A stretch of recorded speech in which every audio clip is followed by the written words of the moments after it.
Our trip to Louisiana began with an all-day drive to reach Wilson Lake State Park, just east of Hays, Kansas. Next day, we stopped in Wichita, Kansas, at the Museum of Treasures. The true story of the Old West was the most interesting exhibit.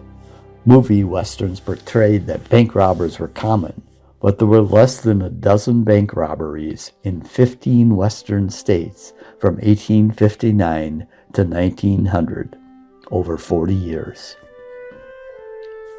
The Oklahoma National Memorial Park and Museum was an emotional visit. We started at the memorial with its chair for each of the 168 victims, each engraved with a name. The museum tells the story in photographs, video, interactive media, and witness stories of that fatal day in April 1995 when a third of the federal building collapsed from a homemade bomb parked in a rental truck next to the building. That night we had a violent thunderstorm at 2 a.m. and heard the tornado warning sirens. A rotating system was detected about 8 miles away. We made it safely through the night. Next day, we drove the Talamina Scenic Drive through the Ouachita Mountain Range.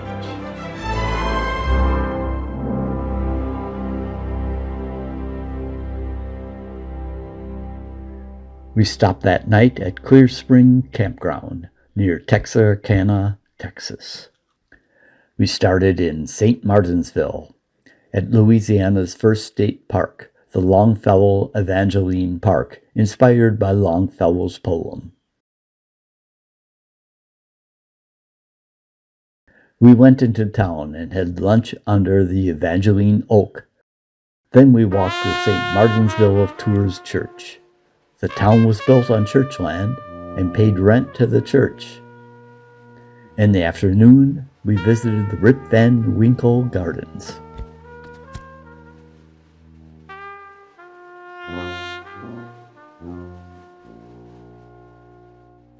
Next day, we left for St. Bernard State Park, about 12 miles south of New Orleans, with the signs, "Do not feed the alligators." Our first day in New Orleans, we parked near the French Market and then walked to Jackson Square. The St. Louis Cathedral is the backdrop to the square. It's the oldest cathedral in the U.S.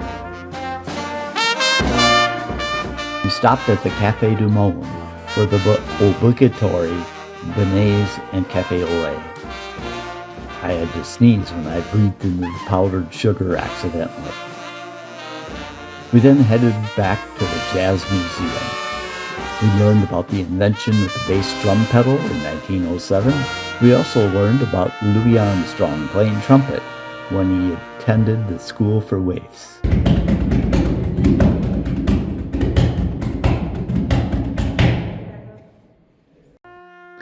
The next day, we visited the World War II Museum. The first exhibit was about how civilian life changed prior to and during the war. The second exhibit focused on D-Day, the largest invasion in history, with 11,000 aircraft, 6,000 naval vessels, 2 million soldiers, sailors, and airmen from 15 countries. The exhibit Road to Tokyo made us realize how close we came to losing the war with Japan. A few courageous actions and luck ended the domination of the Japanese Navy and allowed us to hop from island to island to allow our planes to attack Japan. Finally, we went to the road to Berlin. The many videos available in each of the exhibits made the day more interesting than just reading a series of play cards.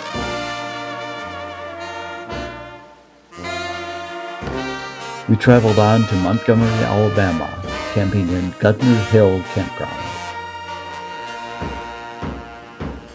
The Legacy Museum is built on the site of a former slave warehouse.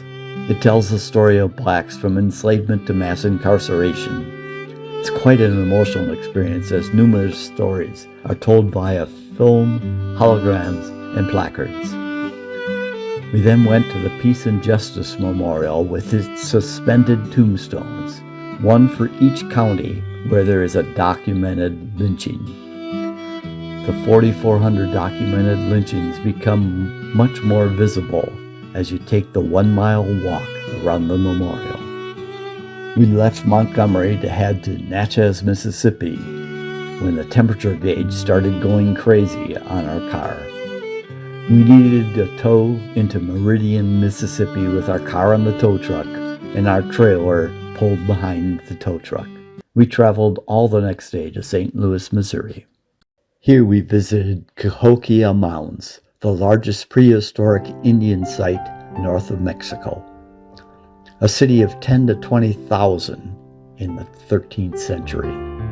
Cahokia was organized around Monk's Mound, a 40-acre grand plaza, and many smaller plazas.